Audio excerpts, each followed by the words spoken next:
Assalamualaikum warahmatullahi wabarakatuh. Kami dari kelompok 4 ingin mempresentasikan tentang bab 5 yang berjudul Landasan Psikologis Ilmu Pendidikan. Dengan kelompok kami yang beranggotakan Adinda Putiwarsana, Aulia Husni Mardatila, Syanubari Ratu Sindu, dan Azhar Aulia Pangestu. Pokok-pokok materi yang akan kita bahas ada pengertian psikologi dan cabangnya, peran psikologi pendidikan dalam pengembangan ilmu pendidikan, analisis ilmu pendidikan dalam kaitan dengan psikologi pendidikan, ciri-ciri pertumbuhan kejiwaan anak, dan yang terakhir adalah cabang-cabang ilmu pendidikan. Pengertian psikologi dan cabangnya. Psikologi adalah ilmu tentang tingkah laku manusia dan proses mental. Lalu kita akan masuk ke dalam cabangnya. Yang pertama adalah strukturalis.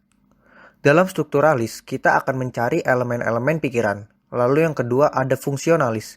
Dalam fungsionalis, kita akan mempelajari cara-cara, proses mental, dan tingkah laku dalam membantu penyesuaian organisme.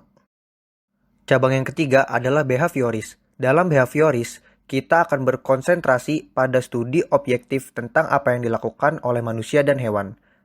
Lalu, pada cabang yang keempat, ada perspektif kognitif. Dalam perspektif kognitif, kita akan fokus kepada bagaimana informasi diproses. Lalu, yang kelima, ada perspektif humanistik. Dalam perspektif humanistik, kita akan memandang keunikan dari manusia. Lalu yang terakhir, ada perspektif neurosains. Dalam perspektif neurosains, kita bertujuan untuk mengoptimalkan fungsi otak manusia. Peran psikologi pendidikan dalam pengembangan ilmu pendidikan. Psikologi pendidikan bertujuan untuk menerapkan psikologi ke dalam proses perubahan tingkah laku, khususnya dalam aspek pembelajaran. Dengan demikian, dapat disimpulkan bahwa psikologi pendidikan adalah ilmu yang mempelajari prinsip-prinsip psikologi yang diterapkan pada situasi pendidikan, meliputi belajar, perkembangan serta penerapan prinsip-prinsip ilmiah terhadap reaksi manusia yang akan memengaruhi proses belajar dan pembelajaran, pengelolaan kelas, dan evaluasi. Adapun peran terhadap pengembangan kurikulum, yang pertama yaitu memerhatikan keunikan yang dimiliki oleh setiap individu, baik ditinjau dari segi tingkat kecerdasan, kemampuan, sikap, motivasi, perasaan, serta karakteristik-karakteristiknya. Yang kedua yaitu menyediakan kesempatan kepada setiap individu untuk dapat berkembang sesuai dengan potensi yang dimiliki individu. Kemudian, peran terhadap sistem pembelajaran, yang pertama yaitu melahirkan berbagai teori yang mendasari sistem pembelajaran seperti behaviorisme, kognitivisme, dan humanisme yang telah memberikan sumbangsih yang signifikan dalam proses pembelajaran. Yang kedua yaitu melahirkan sejumlah prinsip-prinsip yang melandasi kegiatan pembelajaran. Selanjutnya, peran terhadap sistem penilaian. Yang pertama yaitu memahami seberapa jauh tingkat keberhasilan pendidikan dan perkembangan perilaku apa saja yang diperoleh peserta didik setelah mengikuti kegiatan pendidikan atau pembelajaran tertentu. Yang kedua yaitu memberikan sumbangan nyata dalam pengukuran potensi-potensi yang dimiliki oleh setiap peserta didik. Yang terakhir adalah peran terhadap pengelolaan kelas. Yang pertama yaitu mengatur berbagai kegiatan pembelajaran secara efektif, menciptakan lingkungan belajar yang positif, produktif, fasilitatif, serta menyenangkan dengan meminimalkan permasalahan perilaku. Yang kedua yaitu menciptakan, memelihara, dan mempertahankan minat, motivasi, dan keterlibatan siswa. Analisis ilmu pendidikan dalam kaitan dengan psikologi pendidikan. Psikologi merupakan ilmu yang paling dekat keterkaitannya dengan ilmu pendidikan, karena kedua ilmu ini mempunyai persamaan dan perbedaan dalam pengkajian tentang objek material, yaitu membahas perilaku manusia.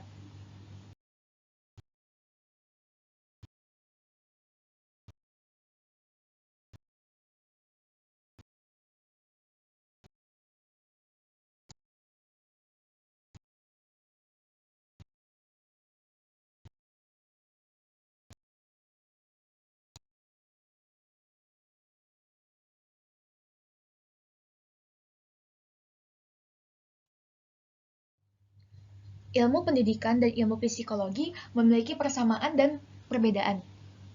Jika persamaannya yaitu, mereka sama-sama mempelajari tentang perilaku manusia dengan segala aspeknya, sehingga ilmu pendidikan tidak dapat terlepas dari dasar-dasar psikologi sehingga jalannya selalu berbarengan.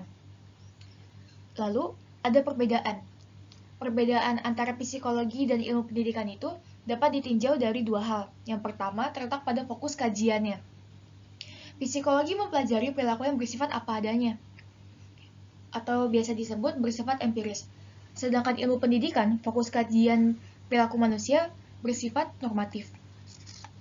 Lalu, pohon psikologi bersumber dari filsafat, ilmu kedokteran, dan ilmu alam, sedangkan pohon ilmu pendidikan bersumber dari sosiologi, psikologi, antropologi, dan filsafat. Ciri-ciri pertumbuhan kejiwaan anak. Psikologi masuk ke dalam dunia pendidikan untuk lebih membantu pendidik dalam memahami kondisi psikologis peserta didiknya. Secara berturut-turut, ciri-ciri pertumbuhan kejiwaan dijabarkan sebagai berikut. Yang pertama, ada anak taman kanak-kanak. Mengesampingkan adanya perbedaan yang sifatnya individual, akan diperoleh gambaran umum sebagai berikut. A. Kemampuan melayani kebutuhan fisik secara sederhana sudah bertumbuh. B. Mulai mengenal kehidupan sosial dan pola sosial yang berlaku. C. Menyadari dirinya berbeda dengan anak lain yang mempunyai keinginan dan perasaan tertentu. D. Masih tergantung dan memerlukan perlindungan serta kasih sayang orang lain. E. Belum dapat membedakan antara yang nyata dan khayal. G. Kemampuan memecahkan persoalan dengan berpikir berdasarkan hal-hal yang konkret. H. Mampu mengaitkan pengetahuan terdahulu dengan yang sekarang. Dan yang terakhir I. Dorongan untuk mengeksploitasi lingkungan fisik dan sosial mulai tumbuh. Yang kedua, ada anak sekolah dasar. Apabila pertumbuhan pada masa TK telah dijalani secara wajar, berikut gambaran ciri-ciri pertumbuhan kejiwaan anak SD. Yang A. Pertumbuhan fisik dan motorik maju pesat. B. Kehidupan sosialnya diperkaya dalam hal bersaing dan kehidupan kelompok sebaya. C. Semakin menyadari diri bahwa bertumbuhnya minat tertentu. D. Kemampuan berpikiran masih dalam tingkat persepsional. E. Dalam bergaul, bekerja sama, dan berkegiatan bersama, tidak membedakan jenis yang menjadi dasar adalah perhatian dan pengalaman yang sama. F. Mempunyai kesanggupan untuk memahami hubungan sebab akibat. Dan yang terakhir G. Ketergantungan kepada orang dewasa semakin berkurang dan kurang memerlukan perlindungan orang dewasa. Yang ketiga, ada anak sekolah menengah. Ciri-ciri bawah ini sudah mulai nampak pada kelas-kelas akhir SD dan semakin jelas ketika anak menjalani pendidikan sekolah menengah. Ciri-cirinya antara lain A. Bertambahnya kemampuan membuat abstraksi, memahami hal-hal yang bersifat abstrak. B. Bertambahnya kemampuan berkomunikasi pikir dengan orang lain. C. Mampu mengadakan identifikasi kondisi dalam lingkungan hidup yang lebih luas. D. Bertumbuhnya minat untuk memahami diri sendiri dan orang lain. E. Bertumbuhnya kemampuan untuk membuat keputusan sendiri. F. Bertumbuhnya pengertian tentang konsepsi moral dan nilai-nilai. G. Pertumbuhan kemampuan sosial. Dan yang terakhir, 4. Orang dewasa. Ciri-ciri kejiwaan yang dimiliki orang dewasa adalah sebagai berikut. A. Memiliki kemantapan emosi. B. Kemampuan menyesuaikan diri dengan lingkungan semakin mantap. C. Sanggup memenuhi hak dan kewajiban kelompok sepenuhnya. D. Menyadari kekurangan diri yang harus ditingkatkan untuk penyempurnaan diri atau self-improvement. E. Telah mencapai internalisasi perbuatan moral. Cabang-cabang ilmu pendidikan. Dijelaskan bahwa Direktorat Jenderal Pendidikan pada tahun 1986 sampai 2002 telah membentuk 13 konsorsium ilmu. Apa saja sih konsorsium ilmu itu? Ada ilmu pendidikan, kedokteran, ilmu hukum, ilmu ekonomi, dan lain-lain. Konsorsium ilmu pendidikan bertujuan untuk mengembangkan ilmu pendidikan dan memberi masukan terkait dengan permasalahan pendidikan. Tugas lembaga ini adalah untuk 1. Mengembangkan ilmu pendidikan, 2. Membenahi ilmu dan pohon ilmu pendidikan, 3. Memberikan rekomendasi pembentukan program studi baru.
Ringkasan, psikologi pendidikan adalah ilmu yang mempelajari prinsip-prinsip psikologi yang diterapkan pada situasi pendidikan seperti belajar, perkembangan, penerapan prinsip ilmiah terhadap reaksi manusia. Lalu, peran psikologi dapat dilihat dari pengembangan kurikulum, sistem pembelajaran, pengelolaan kelas, dan evaluasi pendidikan.